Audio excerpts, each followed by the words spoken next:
تو کچھ چند لوگ ایسے ہیں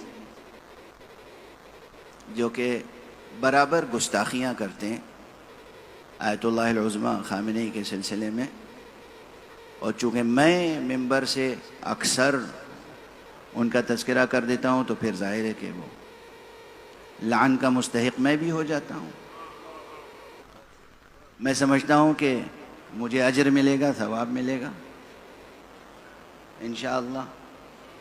یہ دو شخصیتیں ہیں کون؟ کیوں میں انہیں امام کہتا ہوں، کیوں میں انہیں رہبر کہتا ہوں، کیوں میں ان کی تائید کرتا ہوں؟ میری نیشنلٹی ایرانی نہیں ہے، اور نہ میں کبھی ایک پیسہ شہریہ میں نے لیا ہے کسی سے۔ یہ آج بس یوں ہی کہہ دیا، میں اپنی ذات کی طرف سے دفاع نہیں کر رہا۔ جب میں طالب علم تھا قم میں، اس وقت بھی میں شہریہ نہیں لیتا تھا، ممبر کی ذاکری سے جو بغیر شرط کے ہدیہ مل جاتا تھا۔ پوری زندگی میں نے اس طرح گزاری۔ دنیا کی تاریخ پڑھ رہا ہوں، موجودہ تاریخ، تہذیب، ثقافت پہ نظر ڈال رہا ہوں۔ یہ دو ہیں کون؟ ان پہ کوئی وحی نہیں آئی ہے، یہ معصوم نہیں ہیں۔ نہ امام خمینی 15ویں معصوم تھے، نہ آغائے خامنئی 15ویں معصوم ہیں۔ ان کے سامنے کہہ رہا ہوں، نہ امام خمینی 13ویں امام تھے، نہ آغائے خامنئی 13ویں امام ہیں۔ وہ 12 امام، 14 معصوم، پنجتن پاک اپنی جگہ۔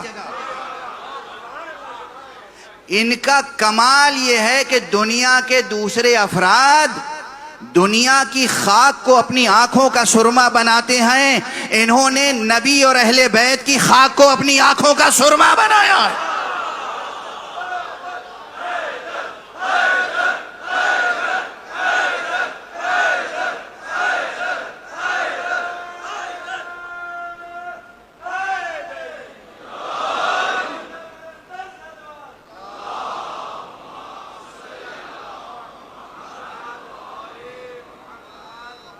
یہ وہ ہیں جنہوں نے مکتب اہل بیت میں تربیت پائی، علوم اہل بیت حاصل کیا، اور اس کے بعد حق ادا کیا ہے عاشورہ کا، حق ادا کیا ہے غدیر کا، حق ادا کیا ہے ولایت کا۔ دنیا کی باطل حکومتوں کے مقابلے میں ایک ایسی ولایت تو قائم ہے کہ جس کا رشتہ بہرحال ولایت غدیر سے ہے۔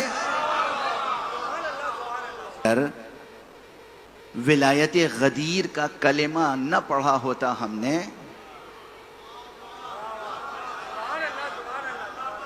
تو ہم تو قرآن مجید کے فلسفے ولایت ہی سے واقف نہ ہوتے، تو ولایت فقیہ کی تاسیس کیسے کرتے ہیں؟ ولایت فقیہ کی تاسیس دراصل اہل بیت کی ولایت کو عام سے عام تر کرنے کی ایک کوشش ہے۔ سمجھنے کی کوشش کریں، ناسمجھی میں تفرقہ پردازی نہ کریں۔ سب لوگ نماز میں سورہ الحمد پڑھتے ہیں، اور مترجمین اور مفسرین الحمد کا کیا ترجمہ کرتے ہیں؟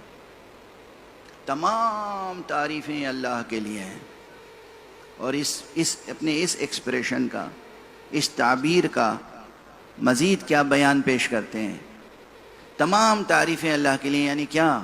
یعنی اگر آپ ایک پھول کی تعریف کر رہے ہیں تو دراصل وہ اللہ کی تعریف ہے، ایک پھل کی تعریف کر رہے ہیں تو دراصل اللہ کی تعریف ہے۔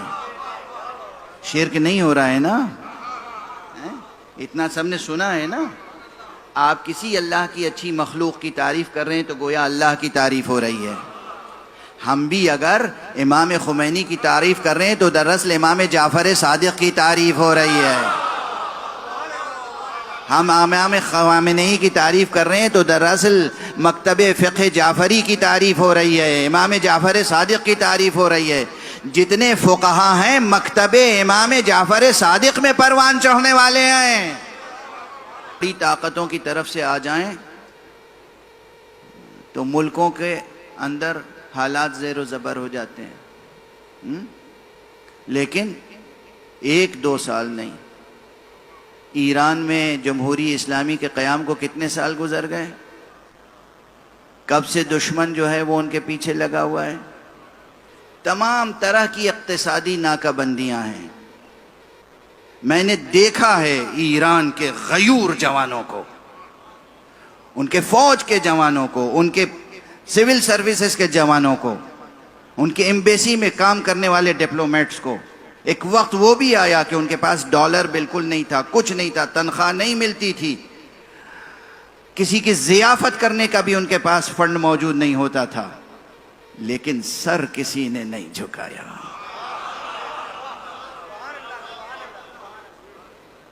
بہت کڑا وقت گزرا ہے ملت پر اور گزر رہا ہے۔ میں ظاہر ہے کہ ساری باتیں تو نہیں عرض کر سکتا ورنہ موضوع بالکل بدل جائے گا، مثال کے طور پہ صرف کہہ رہا ہوں کیا یعنی 40 برس گزر گئے لیکن ملت اسلام کا سر جھکا نہیں ہے ابھی۔ جو ایسی امت کی تربیت کرے اس کا نام خمینی اور خامنئی ہے۔